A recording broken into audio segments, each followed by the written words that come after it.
What's up, everybody?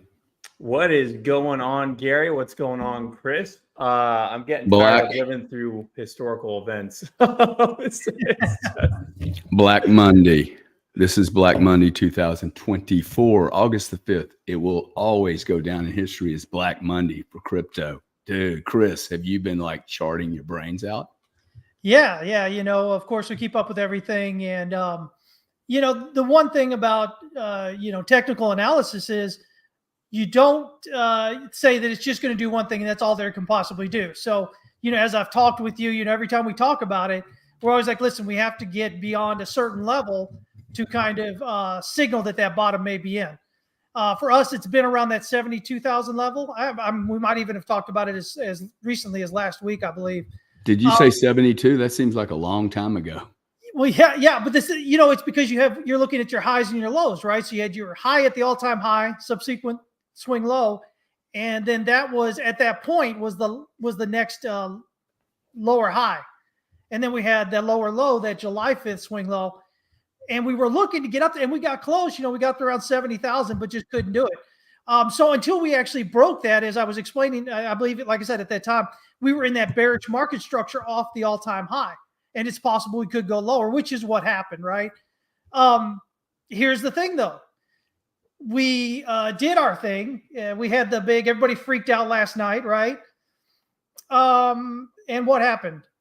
This morning, nothing's happened. Everything is going up, right? So if you look at the stock index. Wait, Chris. Now, wait. Now, I'm looking at a chart right now of a miner that I own that traded from 370 Friday to $2.73 this morning. When you say nothing happened, and now it's going up to 350. It's literally had a 130% move in a day.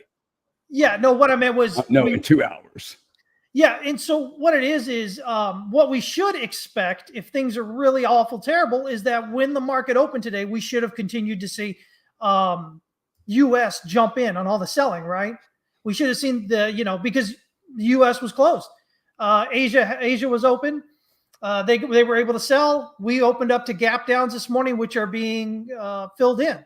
Coin, your particular miner you're talking about, other miners, the indexes, if you look at like the NASDAQ, S&P, all that stuff, RTY, which is the futures for the small caps, Bitcoin, all these things, they had their drop last night, but there was no follow through when the market opened this morning. And that's my big point, right? Everybody's freaking out online. You can see it. Everybody's like, oh my God, it's the end of the world. And everybody's got their reasons. I'm not sure that it is what people think it is, though. Right now, the big consensus seems to be it's the carry trade, the yen carry trade. And because, Bank of Japan. Do you buy that? And if you do buy it, how big of a dollar value is that? Because I think that money's going to look for another place to go, right? Well, it's huge, right? It's like, I think the estimates were around 4 trillion, maybe something like that, because, the yen, for all intents and purposes, has been basically a 0% interest rate for about 3 decades now. Now, there's been times in there where Chris, just so the people that, I'm sorry to interrupt you, but for the people that don't understand, we use these terms, this yen carry trade. It basically was the Japanese were providing free money. Big venture capital guys, banks would use that money and then invest it in risk assets and take the spread, right? Almost free money. They've been doing this for a decade, right? Yeah. Almost a decade. Okay, that's what that is. And that unwound. The money's no longer free, right? So now they're freaking out. Everybody's going somewhere else. They've been expecting that money to be there. And so you have a flight to cash. They're looking for other cheap money. Is that effectively what's going on? Yeah. So basically, when the Bank of Japan said, okay, we're going to raise rates 0.25%, all of a sudden the money wasn't free. Was that last week, Chris? That they said they were going to raise them? Yeah. And so the money isn't free anymore. So the story is, okay, if the money's not free anymore, you sell your stocks to get your cash to pay back your yen, right? And so that's what everybody's kind of saying what's going on right now. I don't know that I'm 100% behind that. just because, the strong reaction today, right? So again, with everything that happened on the weekend, when the markets open today here in the U.S., we should have seen continuation. We're getting the opposite.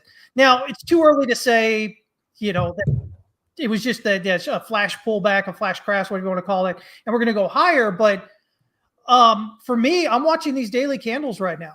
I'm watching how these daily candles close because they're, I think Bitcoin alone, I think is up something like $5,000 off that swing low or so. Let me see here. Yeah, just about $6,000 almost. So, we're getting a good rally off there.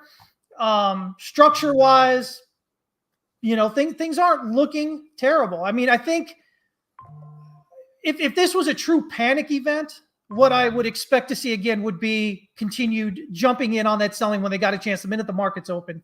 I think it was maybe an overblown emotional response to what people are thinking of going, because we had the yen carry idea. We have last Friday we had the unemployment come in, right? It jumped up to 4.3. Everybody says, oh, SOM rule now, which, may predict a recession incoming. Wouldn't be tomorrow though, right?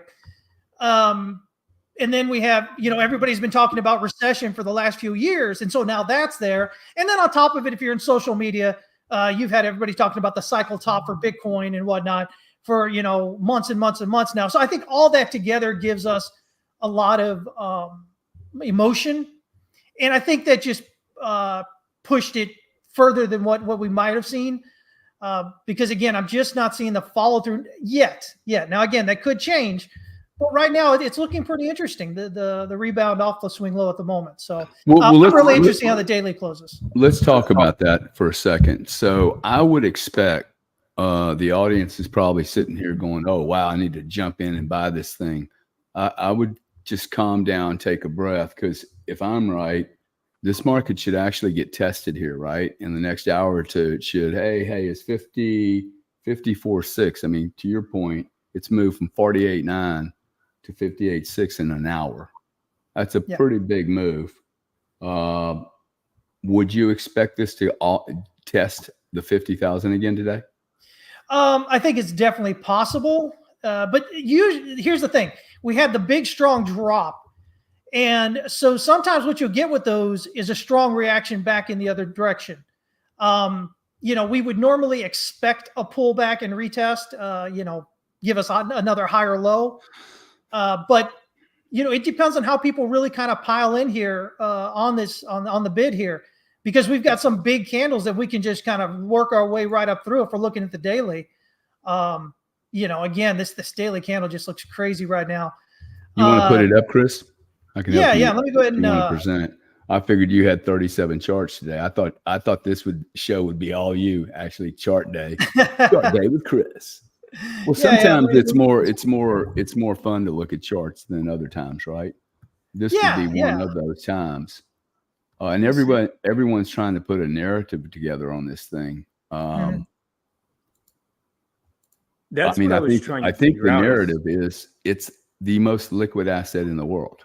And when the shitstorm shows up, people are going to sell anything they can to get ahead of it. Not long-term holders. We're impacted by these moves, but if we just understand this is a different movie, right? It's a different movie. It doesn't matter really what happens during the, series 3 and 4. The Bitcoin's still going to be around. It's going to be around for many series to come. It's going to do episode after episode. And there are going to be times like today when we see Bitcoin being used as an instrument of liquidity, like an instrument of war. If you were in a shitstorm, you're going to pick up the weapon that's the lightest and has the biggest rounds to it to defend your position. And that's what's happening here, right? Yeah, exactly. And, a lot of, retail traders, unfortunately, are going to come in here and they're going to be like, oh, look, people were wrong, people were right. And, they'll go back and forth with that. But at the end of the day, the global financial system is so crazy. It's so interconnected that it's really difficult to understand all the time exactly what a specific move is doing, right? What kind of effect are we having on this? You can have people come out with different plausible reasonings for what's going on. And many of them are going to be wrong, and that's why I tend to try and watch the charts rather than so much worry about narratives, because narratives, you've got a lot more chance of misunderstanding what's being said. But if we're looking here, this pullback, if this count ends up being correct here, where we're just where we've got a 1 and a 2, and then if we look at that, wave 3 should get right about 1.618. We've got a 1 and a 2, and we do that right here, just shy of that. And then we take that wave 3, we measure that out, and we get a 38.2 pullback for wave 4. So wave 4s, we usually look for 38.2 first, and then secondary would be 50%. But 50% would put you at where? Right around 42,877. Oh, this is the number everyone keeps referring to. Okay, got it. Yeah. But right now, here's the interesting thing. If we're looking on the charts, we've pulled down into what we call a low volume node, which is it's just an area where the price hasn't been tested much in there. The market's not really interested. And that's why often when we hit these, you'll see these large wicks back up. We even had it right here where we hit this low volume node on July 5th and gave us the rally back up there. But again, today's candle, quite the long demand wick showing up here. So, and by the way, notice throughout this range here, volume continued to drop off all the way. The only volume increases we had along the way really were at the swing lows, which shows us demand is showing up. And then we have this capitulation here with this large volume. And so to me, this is really compelling. When you have a range and you're just not getting expansion of volume, but you're showing volume showing up at the swing lows, which again it's showing you that there's no real selling going on at the tops, but there is buying going on at the lows here, and that really gets interesting. That really gets fun, especially when you do this and then you get this kind of breakdown here with this large capitulation volume, and we're closing back up. So here's what I'm looking at for the daily here. I'm looking at two things. One, if we close up above this July 5th swing low here, that's what we call a bullish SFP, swing failure pattern. And we should expect, like we did with this one right here, when we had the May 1st swing low, and then we drop below it on July 5th here, we should expect to get a rally back up. So we're doing that again, potentially right here. The other thing I'm interested in is, can we even get close? Can we close here above the S1 pivot at around 55,400 or so? If we can close there, now we've got this, what we call a pin bar, and we say that the S1 pivot held this support because it only wicked below it. And not only that, but we have this huge demand wick. And so, when you look at all these things together, that paints a really bullish narrative. So for me today, what I'm looking for is, do we close above, first of all, July 5th? And more so, do we close above the S1 pivot here on the daily? Because if we do, I think that's a really strong indication that the low is probably in, and we're going to break out higher from here. As far as Chris, why does this channel back to, I don't know the date, but why does this channel look like it's pushing downward? I'm not a chartist, but I look at that and go, hey, is that a trend that will continue, which looks bearish to me? Or are you suggesting it just needs to break out of this channel and it forms a new one? Yeah, so this is what I was talking about. It may have been the last week when we were talking, may have been the time before, something like that. But this is where I was talking about where we have this bearish market structure off this all-time high. So we have a high, we have a low, we have a lower high, we have a lower low. And so that gives us a bearish trend, bearish market structure. And so off this low, we were looking for a breakout above this last lower high, which is right there around that 72,000 area. And we didn't get it. We got close, we didn't get it. So because of that, this bearish market structure continued in, and we just made another lower high and lower low. So as far as the market structure goes, this is bearish market structure. If we break out above this last lower high here, which is now at this 70,000 area, that's going to say, okay, well, this bearish market structure is now broke. So instead of having to look up here at around 72,000, now we can look here around 70,000. But yeah, again, it's a downtrend. It's a bearish market structure off that all-time high. The only thing that breaks it is that breakout above that 70,000 area now on that. Until then, just looking at this big picture, kind of macro look at this range, we could still go down further until we break out above that. We break out above that, then the bottom is likely in, and we head up out there toward that 95, 100,000 area next stop. And if it doesn't, where does it go? Okay, so if we continue going down, this is the battle of two tails, right? It's going to do one or the other at this point. Yeah, exactly. If we break down, again, my next target area is this 42,877 or so on this chart. That would give us a 50% pullback. And again, I'm looking at that not because I have any particular bias or anything, but because if we count the waves, we go 1, 2, and then we go 3, 4. Again, wave 4 initially has a 38.2 retracement. Secondary target is always a 50% retracement. So that's just generally where we look for targets to get to. But right now, this looks like a more complex correction here, what we call a WXY. So that's an ABC down, ABC up, and then ABC down again. And I mean, again, when we put all that together, a lot of stuff suggesting that the low is quite potentially in. But we do need confirmation of that. And if we're looking at the big picture here, that confirmation is that breakout above that 70,000. Other things I'll look at, again, for me, seems like a long way to go. If I'm a Joe residential trader, I'm like, whoa, 58 to 72. That's going to take forever now. I feel like I'm constantly going backwards with Bitcoin. I'm always buying the highs, then I get tricked and it goes down $10,000. Everybody's so bullish, but it's still like nobody gets it. Nobody can fix it. And I feel like I'm the idiot, right?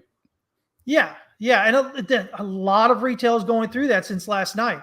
A lot of them questioning trading in general, questioning markets in general, thinking it's all, manipulated and whatever. But that's just the way people feel. It's emotions. When you're involved with something that you don't understand, right? You don't understand what may be going on there. You don't understand all these policy implications, what they may or may not mean. And then you've got everybody constantly, especially with social media. Social media is the tough thing. I can't imagine having started my trading career with social media. I mean, emotions are tough enough as it is, but then to have the all that constant negative emotion on you, it's hard not to believe it's the end of the world.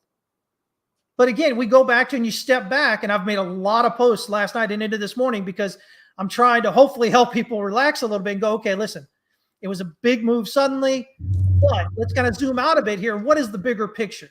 What's really going on here? At the end of the day, at this point now, we're basically where we would normally be in any other previous Bitcoin cycle in terms of pullback at this potential time and everything, 100 days out from the halving or whatever it is. This is basically where we would be. So if we think in terms of what we normally would expect in Bitcoin cycles, we're just where we would be. But again, it's all that overhang from all that negative stuff going on, cycle tops, everybody screaming cycle tops, everybody screaming, reverse of the yen carry, which, again, most people don't even understand as it is, recession. And that just makes it really difficult to kind of zoom out to the bigger picture and really kind of look at what may be going on. But that's why I said, listen, I'm interested in what today's candle prints. Right now, it's looking absolutely fantastic. It's what you want to see. And most of the time what happens with this is we get these big events that scare people out. And this happens in Bitcoin a lot and crypto a lot. And this is the point, this is the washout, and everybody's scared out. Oh, I'm done. And then they regret it later because price ends up going up, right? So this goes back to what you and I talk about constantly, Gary, which is if you're in Bitcoin for the long term, if you're in Bitcoin for years out, you shouldn't even be paying attention to this. You shouldn't even be looking at this. It's going to end up being just a blip in the chart, 2 years out, 5 years out, 10 years out from now. So, if you're a trader, well, there were times to go short along the way, right? But the big picture, what I'm usually talking about, it's just part of what's going on, right? There's nothing overly shouldn't be overly anxious for us when we look at it, if we understand, how price moves and whatnot. So that's kind of where I'm at with it as far as Bitcoin goes. Now, that's a lot of rational, sane thought, but at the same time, my brother just quoted that there are like 8 different exchanges that have been paused or broken. It's not really very comforting when every major stock market, equities market, commodity market closes on a day it's not supposed to be closed. And that's effectively what they're doing. They're just shutting down these markets. That tells me they're terrified of something. That gets me really nervous, Chris. What do you have to say to that? I haven't looked. I just saw it like right before I came on here that was doing. As a matter of fact, I reposted it as well. Charles Schwab and a few other platforms down. We'd have to see why are they down. I mean, it's just not Robinhood though. There's 7 of them, dude. It's Schwab, it's Ameritrade, it's the biggest players in the world. Is Coinbase working? It looks like it's working. Yeah, that was what I thought was kind of funny, because in crypto we deal with this every Bitcoin cycle. We always have a few times where all the exchanges go down when there's strong movement, and all of a sudden we see it in TradFi now. The problem with crypto for me is I've seen that you can get out when the price is fucking collapsing, but buying sometimes is hard when the market's going the other direction. It seems to break when you really want to, slave into the market. And like that the global stock markets are breaking says to me there's some problem. Now, I don't want to necessarily say that, but it's pretty obvious to me, man. Yeah, again, when we look at charts, the pullbacks are, similar to Bitcoin, right? We can look at it and go, it's looking like a wave 4 pullback. I think we just get so used to that. It seems like it's been going up forever now. I mean, we had that longest ever secular bull market from basically coming out of the lows there, Q1 or so of 2009 up until the pandemic. And then we had that flash drop down and then right back up, right? COVID came in, we did the drop and then back up. And we've been in another bull market since then. We haven't had a really extended kind of, recession or anything since 2008. And prior to 2008, it was 2001 when we had the dot-com bubble. And so we had this extended period here where it seems like market just keeps going up forever. And the one time we really had it where it went down was COVID, where it dropped quick and then right back up. So I think that kind of makes it, when we look at the markets now, feel like what's happening is really, really, the end of the world, the top is in. And it may, I can't guarantee it's not, right? But when I'm looking at it, we don't want to sit and say, okay, the top's definitely in, because it may not be. We don't have any confirmation of that yet, which is why, again, the opening today, seeing that we weren't getting that immediate selling at the open, that's interesting. The fact that we're getting the pushback up. So again, we want to kind of look at these daily candles and see how they're playing out, because it may very well turn out this was just one of those, shakeouts where people got scared, got shook out for price takes off. Chris, by the time you get confirmation though, won't it be too late? Like when you're looking for confirmation on these charts, isn't it like, so what I'm having trouble figuring out is being like the emotional side is everywhere. It seems like, hey, this doesn't normally happen, right? We're looking at things that don't normally happen. And when I'm expanding out on the macro picture, like Japan raising interest rates also doesn't normally happen, right? So we're breaking all these things that it seems like the system was not built in for. So, I feel like, I guess I'm just more worried than you are that this might be terrible. What if other countries now get into some kind of interest rate war with the Japanese, right? Are we going to raise our rates because the Japanese are raising their rates now? And what will that look like? What does that mean for competition as far as, currency war? Like these little things, this doesn't sound good. And it also doesn't sound like it's a traditional shakeout. Like, does a traditional shakeout involve all of these markets collapsing, or all these all these exchanges shutting down? Is that what a shakeout looks like? All right. So a couple of things. One, everything's basically interconnected today. So you've got players that are in, that are in currencies, that are in stock market, that are in crypto, and it's all part of their big thing, right? And so a lot of what's going on there is also driven by algos, and algos that they listen for news events online, and they kind of parse the verbiage, the verbiage that's used, and then it's graded. And if it seems bearish or whatever, the algo sells. If it seems bullish, the algo buys. And so it's not just across one market; it's across all markets that are involved. But I think the bigger point, the one you mentioned, there's a lot of people worried about, is this whole thing with what's going on in Japan. And the Fed's going to have emergency today, and they're going to raise interest rates. But at the end of the day, this is something I've been talking about for a while. The U.S. can't just go out there and willy-nilly do whatever it wants, right? The USD is such an integral part of the global financial system that it has repercussions on other countries, which means it has repercussions then on U.S. treasuries. So it's a really big interconnected thing. The Fed just can't go and go, oh, well, we're just going to go ahead and slash rates, emergency cut here, blah, blah, blah. If what's going on in Japan is what's going on, because that's going to have a big effect on Japan and on the yen and what's going on over there. And so when we're looking at this, it's a really big, just a really integrated, really complex system. And so when we look at that, I don't know that, for instance, the Fed goes and has really a reason to cut rates today. If it's an unwinding of the carry trade, that's not us. We didn't do that. That's that build up over time because of what Japan was doing. So I think it's a lot harder to make the argument that they do. I'm not saying they're not going to, but I think everybody all of a sudden their first thought is bad news comes in. Now the Fed's going to go and they've got to cut rates, period, end of sentence, and they got to cut it by huge. Five interest rate cuts by the end of the year.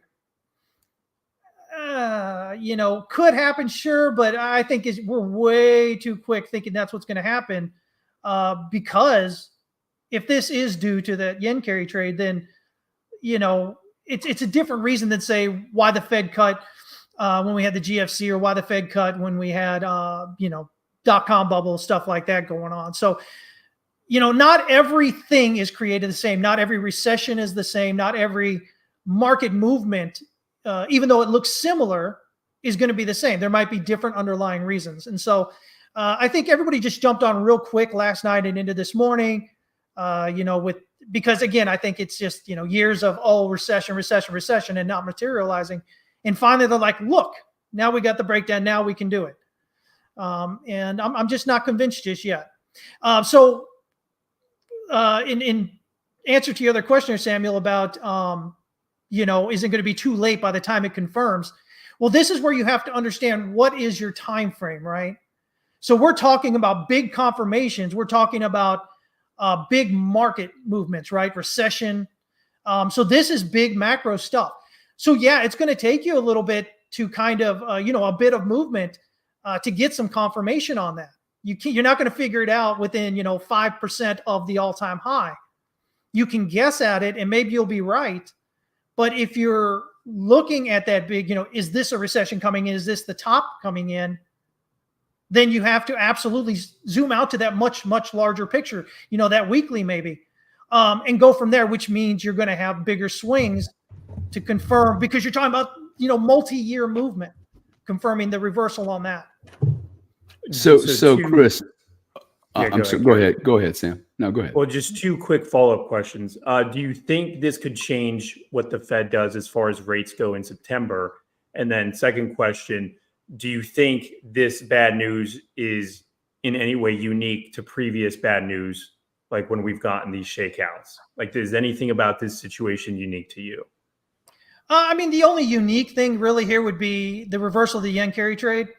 That would really be the only thing. Other than that, what do we have? We have potential unemployment stuff going on. But again, historically, anything around 4%, 4.5%, 4.3% for unemployment historically has been considered full employment. So, it's this big, oh my God, we're at 4.3%. But historically, that's been full employment here in the U.S., right?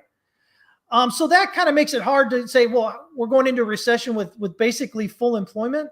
It doesn't make a whole lot of sense, right? If you say, okay, well, Fed funds rate, where are we at?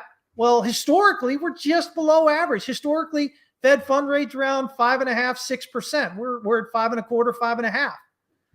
So again, we're talking recession, but Fed funds rate and employment are, below where they historically are on average, and at potentially full employment. So, people use that as a talking point, but when you step back, does it make a whole lot of sense in the grand scheme of things?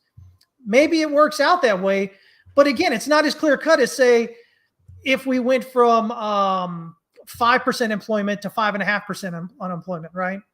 5% unemployment to 5.5%. I would be a lot more concerned at that point. Or the Fed's fund rate, was at 7% or something like that.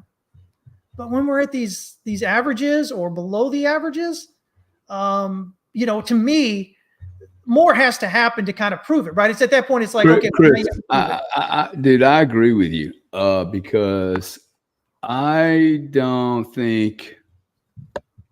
think there's a lot of capacity to put people to work. I don't think people want to work.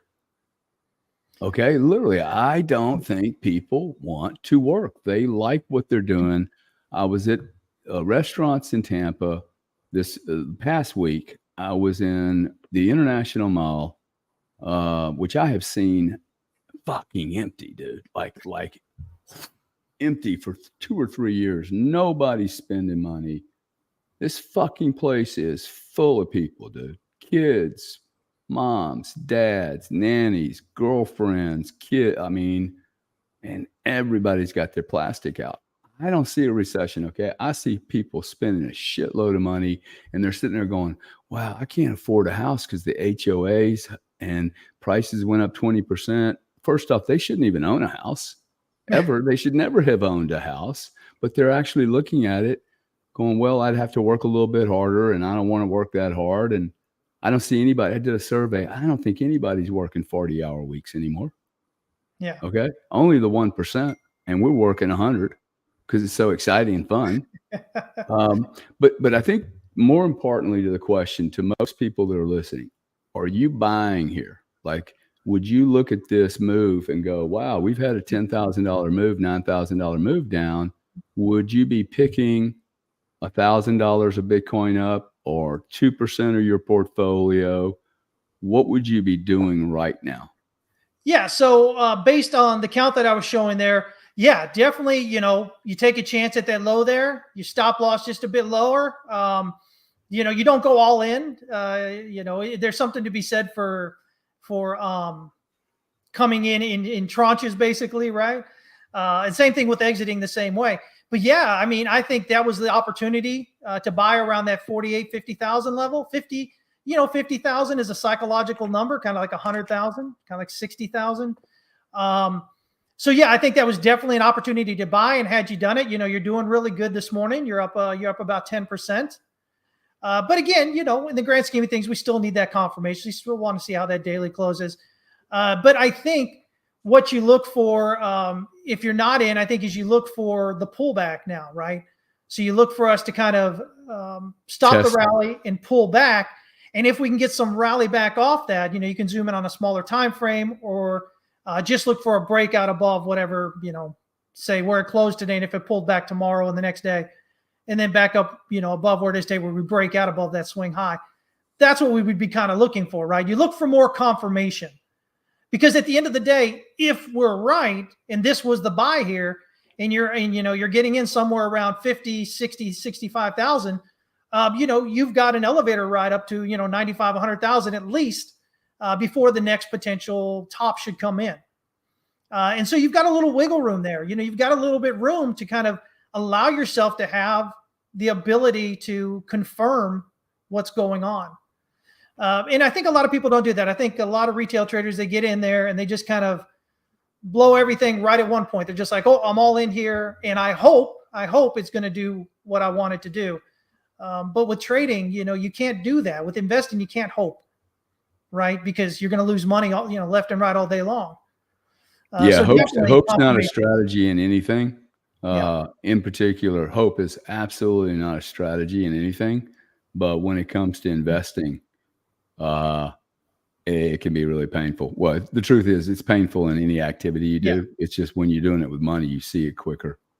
Yeah, yeah, exactly. But so you get a lot of people, going down. A lot of, I'm hearing, things about certain firms potentially having blown up with this thing over the weekend. I see Grant's over there. He's saying 9,000 car dealers evaporated overnight. Yeah, yeah. You're going to see the effects of this, right? Because again, everybody being, whether it's over leveraged or whether it is just not positioned right, thinking that things are going like they're going to go forever, not really positioning yourself for in case it doesn't, it pulls back, and then of course all the other ailings we have with the economy that we've had since the whole pandemic thing. And so here's my big thing. When we look at things today, when we look at employment today, when we look at the markets today, there is a significant difference between what it was pre-pandemic, right? We can look at gig workers, the rise of gig workers. We can look at I think we had 4.3 million unemployed, part-time workers prior to the pre-pandemic there, 2020, 2019. And right now we're at 4.6 million, I think. So we're up a little bit, but during the pandemic, we were up at 10.1 million as far as part-time goes, right? But I think the bigger, more interesting thing is Bank of America, Goldman Sachs, everybody's talking about content creation, right? Content creators. And they're all starting to lean toward this by 2030 or whatever. It's going to be like a normal everything job, right? Yeah. You and I just kind of fell into this because it was part of whatever was going on there. I don't think either one of us really came on here to do this thing, but we do it as part of the business. But apparently this is going to, there's a lot of belief in this is going to become a legitimate job that is going to be just as normal as any other job in 5 or 6 years.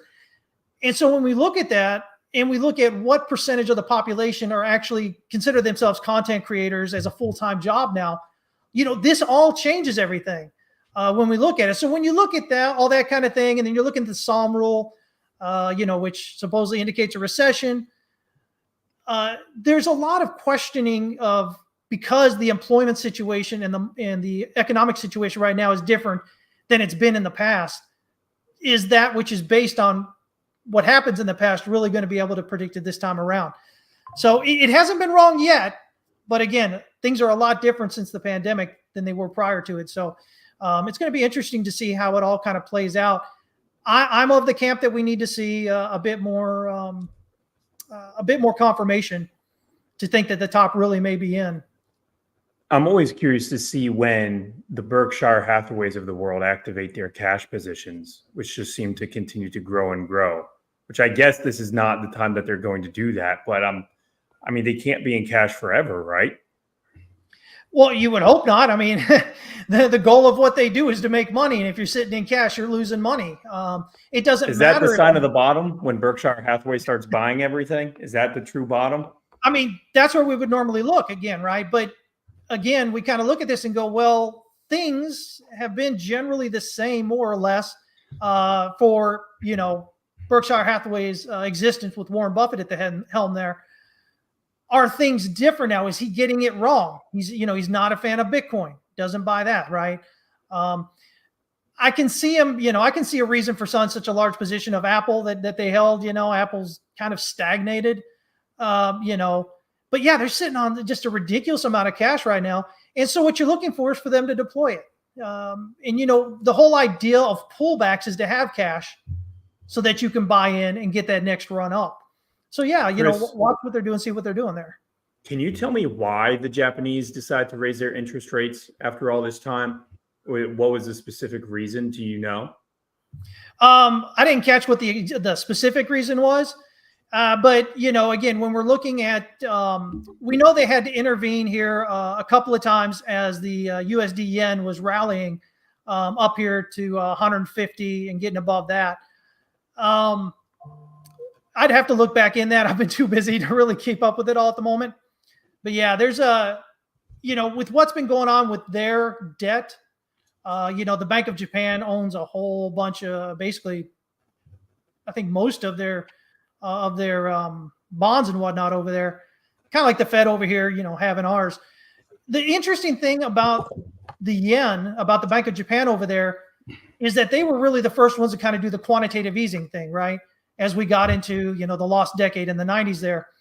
And so the things that the U.S. has done in terms of quantitative easing, come 2010 and then again coming up, pandemic area, have been based off of, a version of what Japan was doing back then. So, we kind of see that happen there. And then you see Japan kind of sitting where we are, where it's just a lot of stagnation, right? They're really not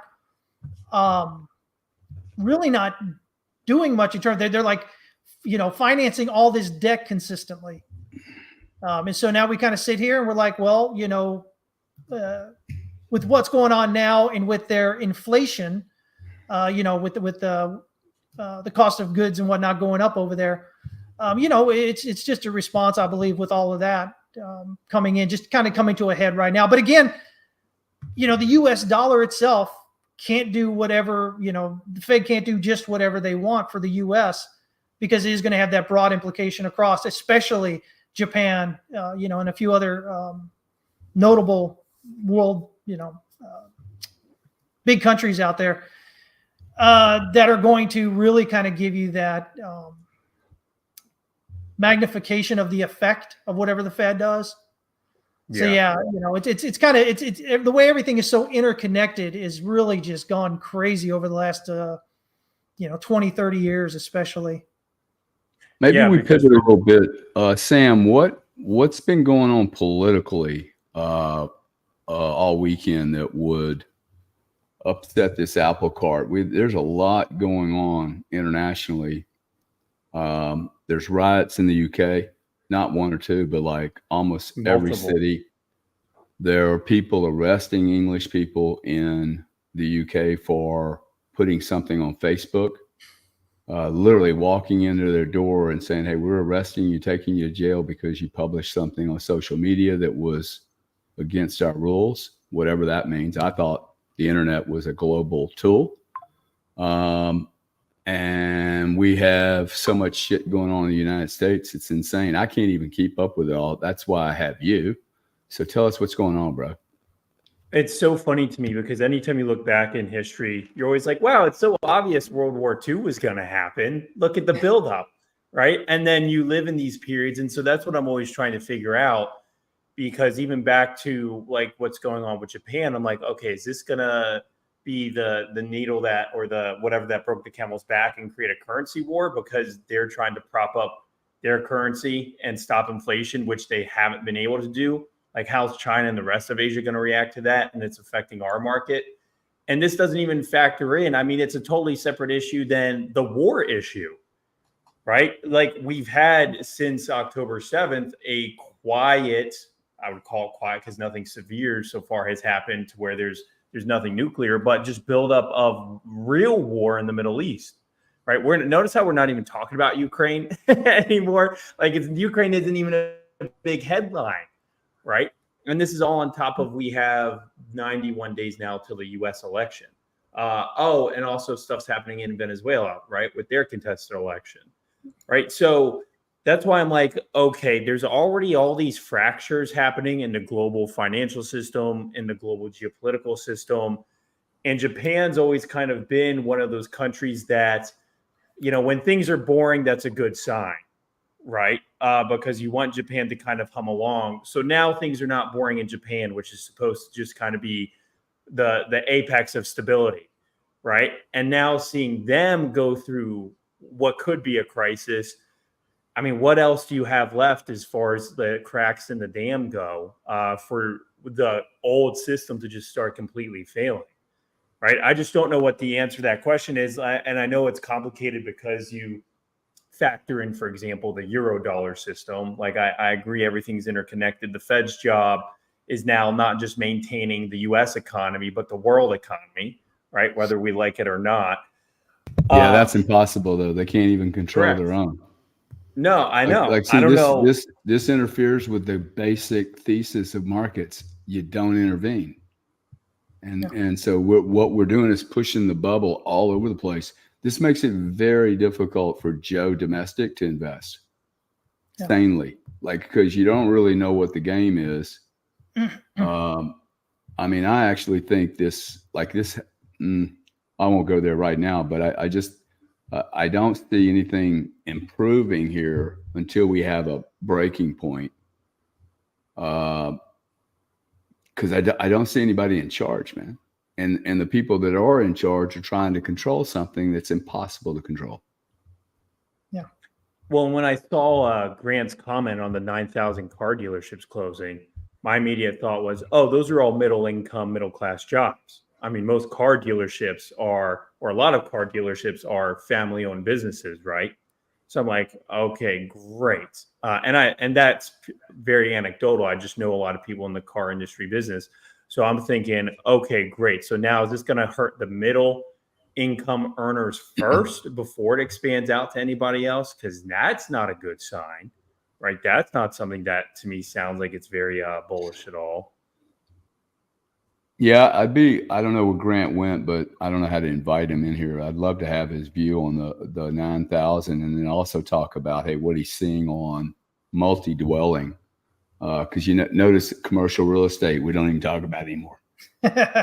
2 months ago, commercial real estate was going to destroy the world. And now we're talking about nuclear weapons in Iran.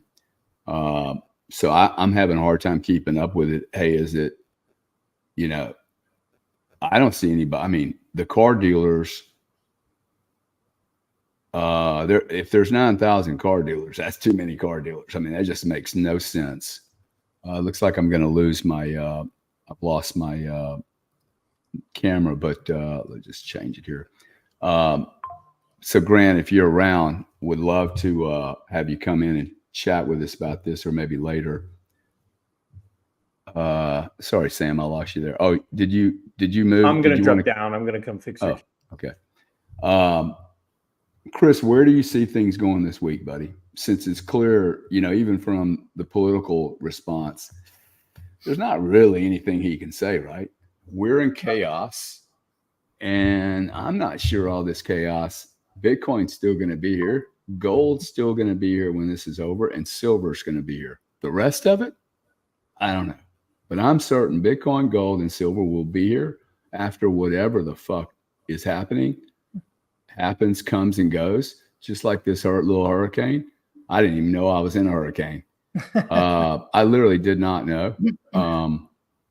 I'm prepared, so I don't have to watch the news about where's the eye of the storm. It's like, hey, if it knocks my house down, it knocks my house down.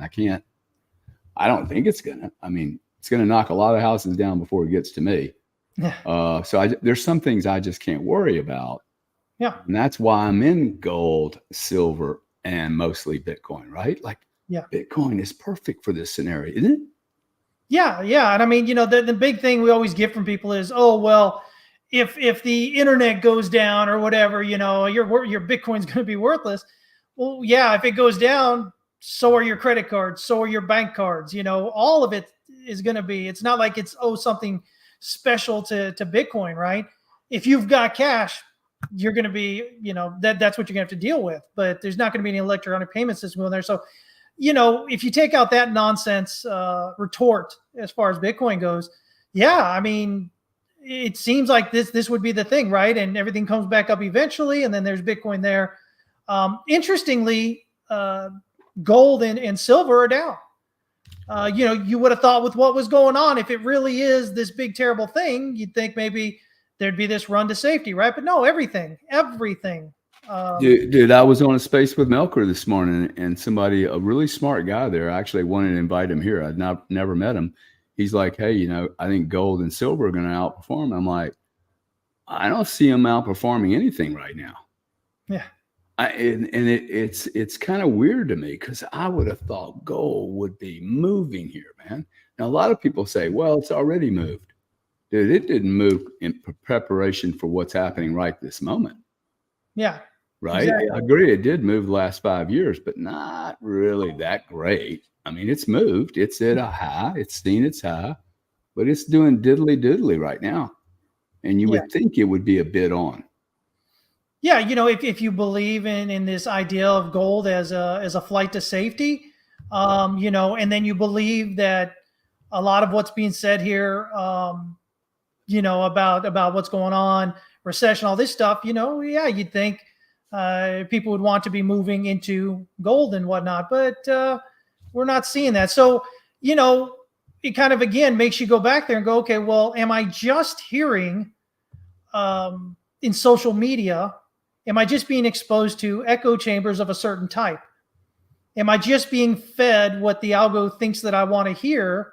And then things all of a sudden look, maybe worse than what they are. Again, I'm not saying they're not bad, they're not whatever. I'm just saying, but we're at the behest of these algorithms on social media. No matter how hard we try, we're going to be filtered a certain type of conversation based on whatever we've said, whatever we've looked at, whatever we've written, whatever we've read, that the algo keeps track of. And a lot of times it's off platform as well. So, we get the most extreme, I think, versions of whatever it is we're getting shown because that keeps us on the platform, right? And that's how they make their money. They keep us, the longer that they keep us on the platform, the more money they make. So yeah, again, everything basically took a hit. And then there was no follow through again so far today. It's been a bump in the other direction. So we see how today goes. We see how it closes out. And from there, we look and that's the first step. How does today close out? And if we get the close, for instance, like I was saying there on Bitcoin, where we're closing, especially above that S1 pivot, that's a pretty bullish close. And with that volume coming down there, especially again, we had that whole range where the volume was just dropping off the entire way, and it popped up a little bit at those swing lows. But at the end of the day, we got the big capitulation volume on this current daily candle. Often that's just that move that's done there to freak people out. When we look at it, that's Chris, the move. One other chart. Could you bring up the Solana chart? I noticed this, and then someone else made a comment today that Solana seems to be the canary in the coal mine. Look at this chart. This is like really impressive. Could you buy that? Could you buy that? Solana seems to be the thing that's moving relative to how the rest of the market's wanting to move. Well, we'll see here in a minute if TradingView loads up my chart here. Yeah, they're all a little slow today. You hadn't seen this correlation, or you hadn't heard this? I could be just picking. This obviously didn't work out there, but no, I hadn't heard about that. But even with this right here, what do we have? We have the same basic idea of what's going on with Bitcoin, other than we have a high, we have a low, we have a lower high, but then we have a higher low. We got a higher high, right? So what do we have? We have a high, low, lower high, lower low, and again, volume dropping off throughout the range. Only really picks up at the swing lows here. Dude, look at that volume. And then we have this. What does that volume show you in 2 hours? Is that like impressive or what? Oh yeah, this is great volume. If we look here, it looks like that is probably the biggest volume. Yeah, that's the biggest volume we've had since way back over here on biggest daily volume, and the day is not over yet, since we've had on January 14th, 2023. This candle right here. 2 hours of volume. I think people don't really fully appreciate. Well, maybe 4, 5, 6 hours, but it ain't a full day. It's not even close to a full day. Yeah, and again, same thing. Looking for on Bitcoin. Does the daily close above the S1 pivot? Also, we have right now we've got this big close up here, so we've got a bullish SFP below the swing low here. In terms of the range, if we're reading it with Wyckoff, this becomes what we call a spring, which should be the low of the low, and then you rally and break out higher. So a lot of different things when we're looking at this, really kind of suggesting this may just be the spring here, and we're heading up. Kind of similar to what we're looking at there on Bitcoin with that drop. So, I would probably have been a buyer on this dip below here. Dude, 111. It hadn't seen 111 in a while. More importantly, it just got through doing 181. I mean, that's a big move. That's an 80% move if you could pick it up at 111. I wasn't able to do it. Yeah, look at that. Oh man, that's beautiful. Yeah, huh? Isn't it? I mean, that looks like right here. Yeah. I mean, it hit the mid-range of this demand that was still sitting down in this wick from the March 5th of 2024. It hit the EQ of that. That's usually an extremely bullish signal. When I see something like that, especially when we have this kind of drop in this volume and everything else going on here, again, it's that series of events that are all happening around the same time that kind of get you this idea that, that looks like quite potentially a bottom there. We're looking to, rally up higher off that. And so, I mean, it just looks great. Yeah. I mean, that's a nice look. I gotta be honest, a great looking range right here. Especially with this. So. I had a feeling you would dig it. I was looking at it earlier this morning. I'm like, wow, man, this is capitulation. Yeah. I mean, it's exactly what it looks like. And the fact that you have, and I think most retail traders miss this, but the fact that you have this particular candle with this much stinking volume, and again, depending on how today closes, the fact that you have this huge lower wick, this is demand showing up. What this means right here is you had supply coming in strong to break down below the swing low here, below the range support. And it didn't get far. It barely got anywhere, rallies back up, and you can see all the supply coming in because demand's fighting it. How do we know demand's fighting it? Because of the big move back up the wick here, leaving this long lower wick.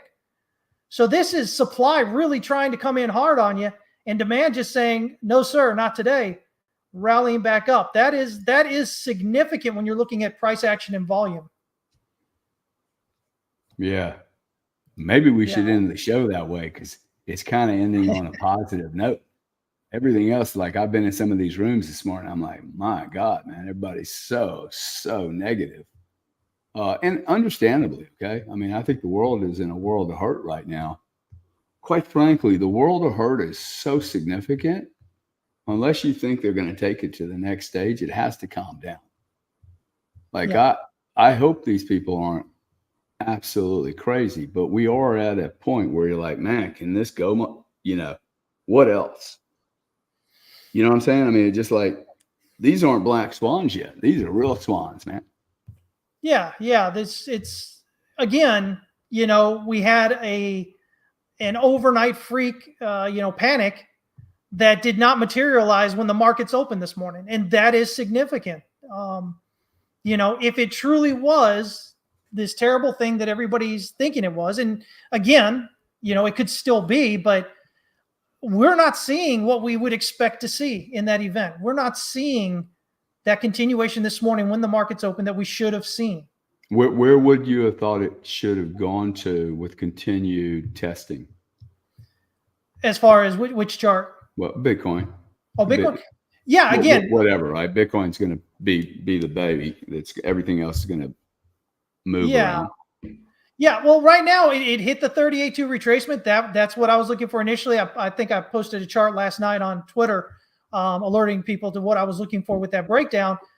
So yeah, I mean, for me, I would just look at that. I was looking around that 49,000 area and then around 43,000 at that 50% if it kept going lower.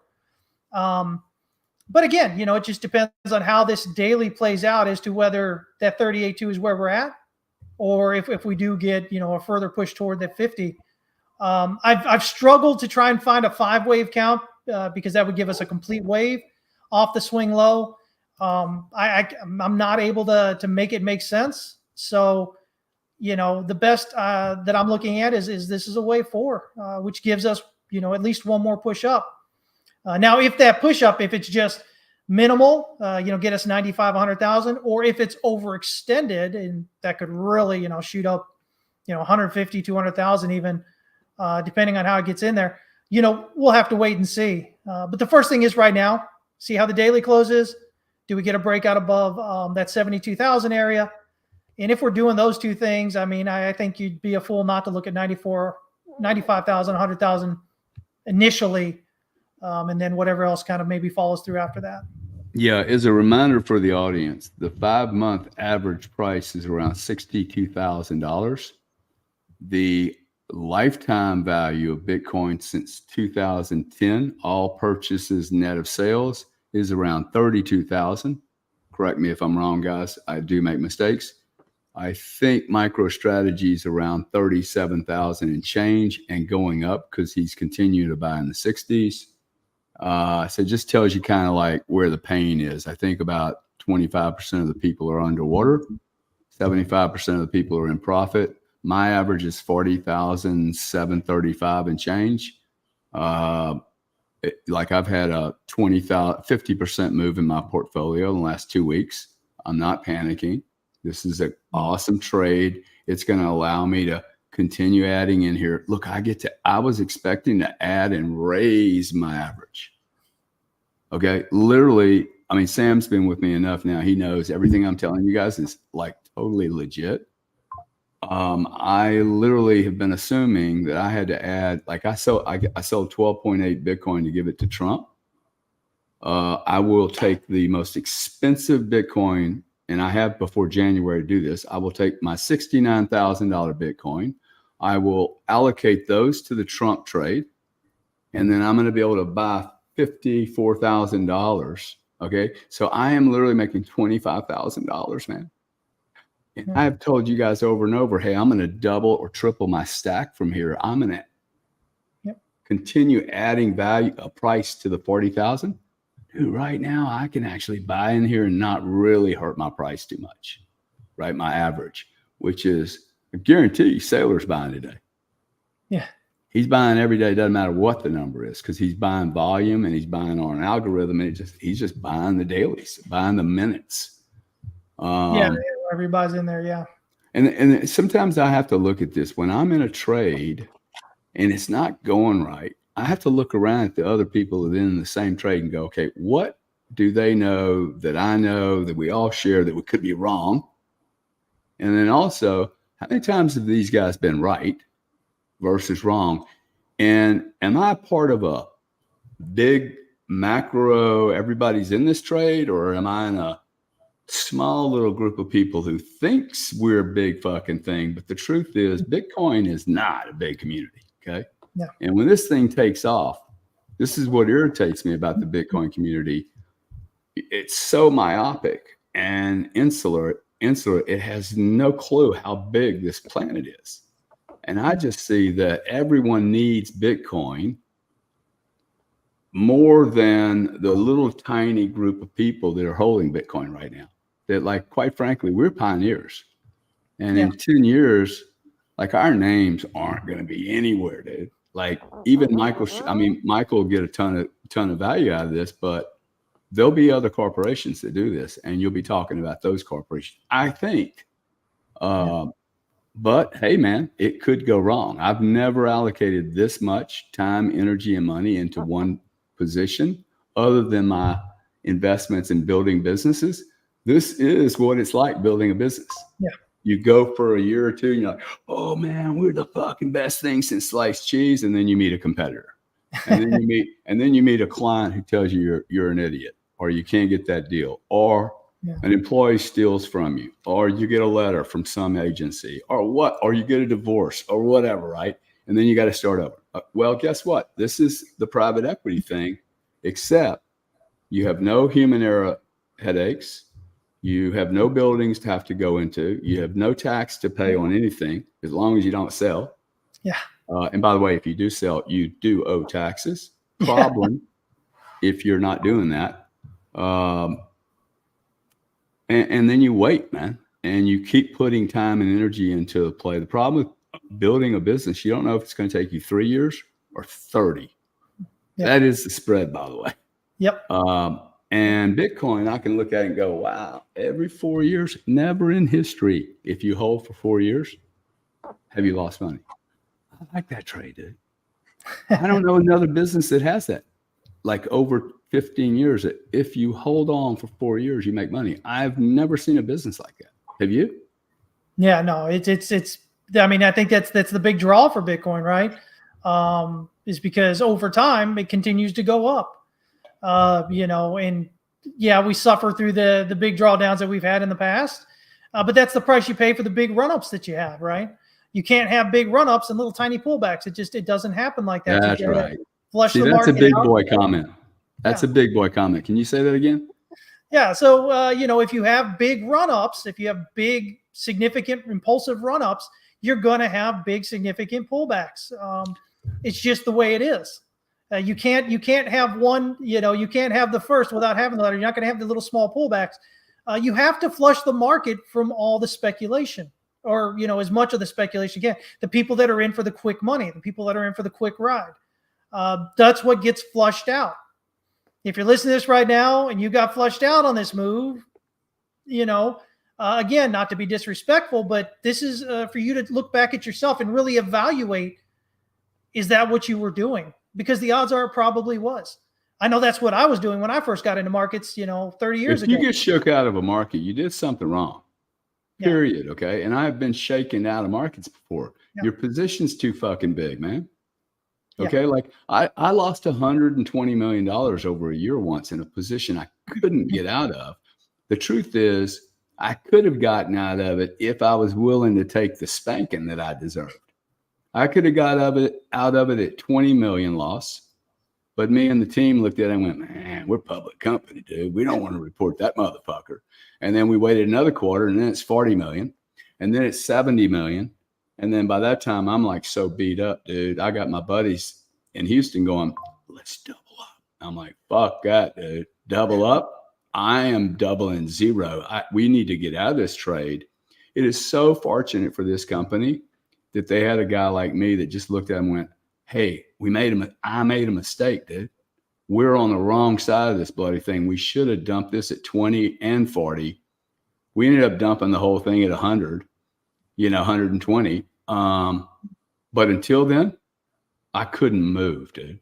I couldn't breathe. I couldn't put another trade on. I couldn't date another woman. I couldn't go to the bathroom, right? I was like getting slaughtered every day. 2 million down, 5 million down. It was literally, is Exxon showing up on Monday, or is it BP, right? Or Morgan Stanley, and they're going to just pounce on me because they knew I was sharp. The point I'm trying to make is this is a very unusual trade. Like that trade, I could never have stayed in. Like the time would have crushed me. This is a trade that I don't have to get overly excited about. And by the way, Exxon, BP, and Morgan aren't even in this trade yet. Yeah. See, I walked into a game where oh my God, everybody and their brother's in it, deep pool. And I got caught with my pants down. Yep. I did it a couple of times and they all said, oh, he's going to try it again. We're going to spank him. And they did. And that's cool. But like that, I needed to know I got spanked. I literally cut my hair really, really short. And I gave a speech to the whole industry. And I said, thank you guys for the haircut. And they loved it that I could, admit to them, hey, I took a spanking, but I'm still here. And now I'm going to, make up for the mistake, which I did. But I had to get rid of that baggage. And this is, well, dude, it was a bag. It was a bag of shit.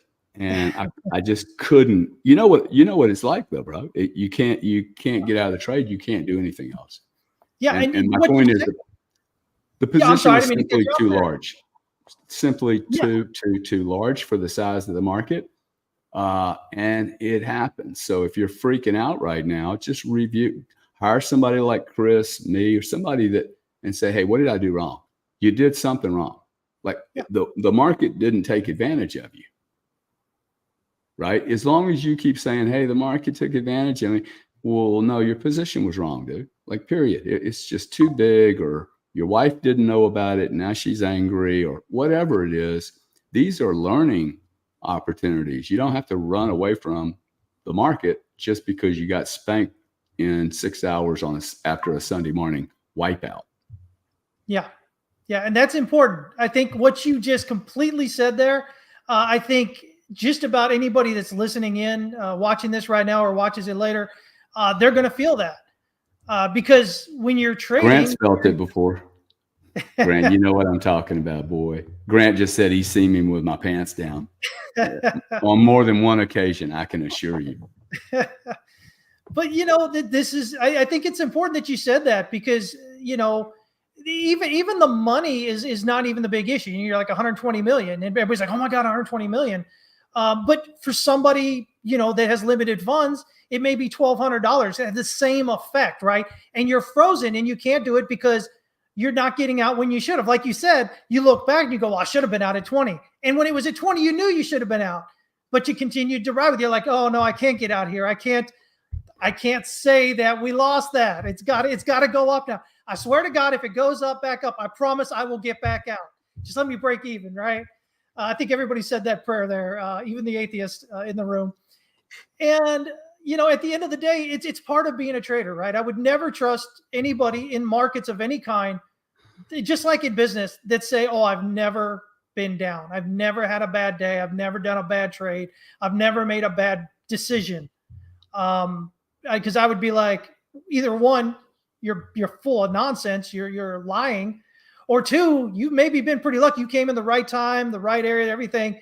You haven't experienced a bad mistake yet, which means you are not prepared for the hell that's going to bring you. Exactly like you described it there. When you're sitting in that trade like that. So, yeah, I think it's important that you did say that, because I think a lot of people are going to feel that personally as well.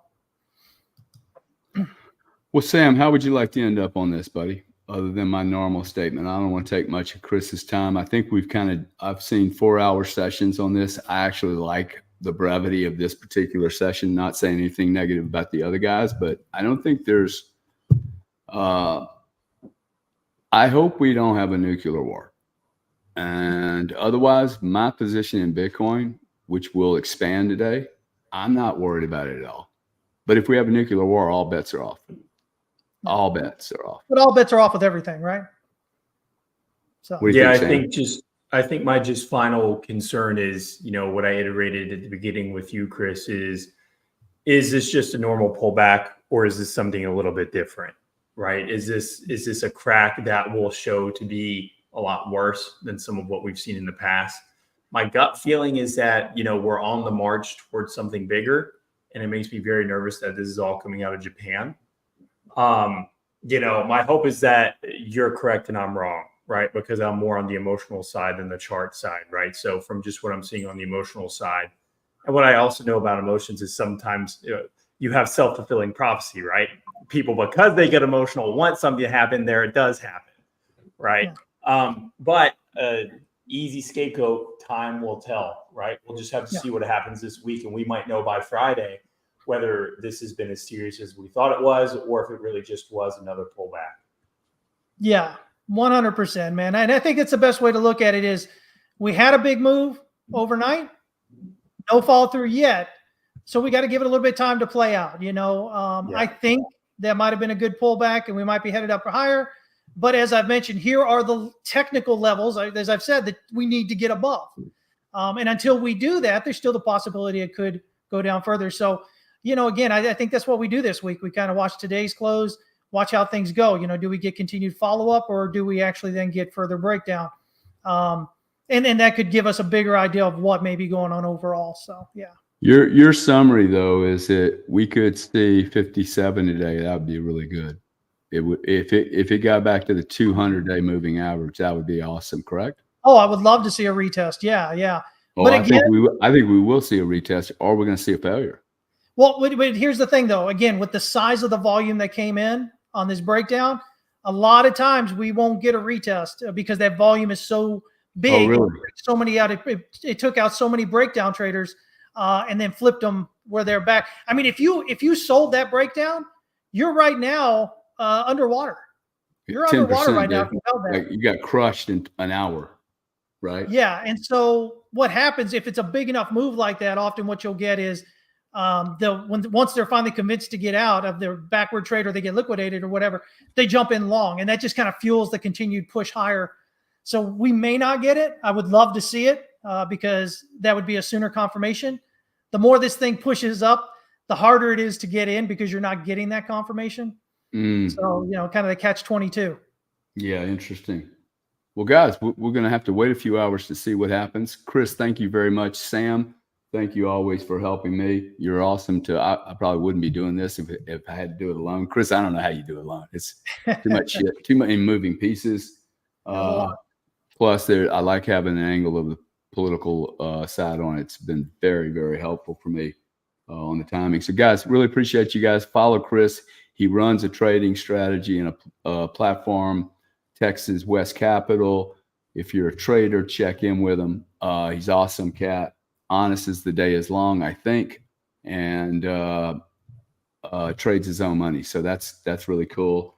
Follow Sam and I. We have spaces on Monday evening at 5 o'clock till 7, talking about Bitcoin, finance, macro, and some even soft subjects that have something to do with all that, making money and being successful. And we do the same on Thursdays, and then and have another live space here on, I think, every day right now. Sam, yeah, we go live every day, and then we do Twitter Spaces Monday and Thursday. Yeah, and we bring on people like Chris and others who want to chat. Happy to have my brother come on sometime. We'd love to talk about real estate. Maybe one day when I can pay him $100,000 for a 30-minute performance, he'll come on and talk to the little boy. But love you guys. While Bitcoin's getting crushed, if you bought it at 60 and you're seeing 51 on the chart, this is the time when you could go out, be really nice to somebody like you're a mega wealthy guy. Pretend like Bitcoin's at $540,000 today and go treat somebody really nicely today. Okay. Give them $10. Over tip your waiter. I don't know, the valet guy, your housekeeper. I don't know what you do, but like I buy Bitcoin for my housekeeper every month for her kid. Nobody knows that. I'm telling you, just like, so we'll be able to one day go, hey, how much was that for this kid? I think Sam met him. This kid, Mexican immigrant, dude. His mother was illegal at 16 years old. She came here by herself. She was going to die in Mexico, walked over here by herself. She's now legal. Her son's in private school. She's worked for me for 12 years. He's met Vivek. I could literally get the kid into politics tomorrow morning because he's such a cool kid. So this is the story about immigration and also success. Like my family was an immigrant. And like, I see us being able to help people like this is a really, really cool thing. So I don't know how I got on my housekeeper, but be nice to somebody, okay, today, and don't brag on it. It's a really awesome life hack. I know, Chris, you've done it in the last week because you've been hearing this. You're like, that's a good little thing to do. It doesn't cost me anything, does it? Do it all the time, man. It makes you feel amazing. Good for you, dude. Thank you so much, guys. Appreciate it. Y'all be strong. Keep the diamond hands and listen to people that are more successful than you and have had more experience, and you'll do just fine. All right, guys. Thank you very much. Thanks.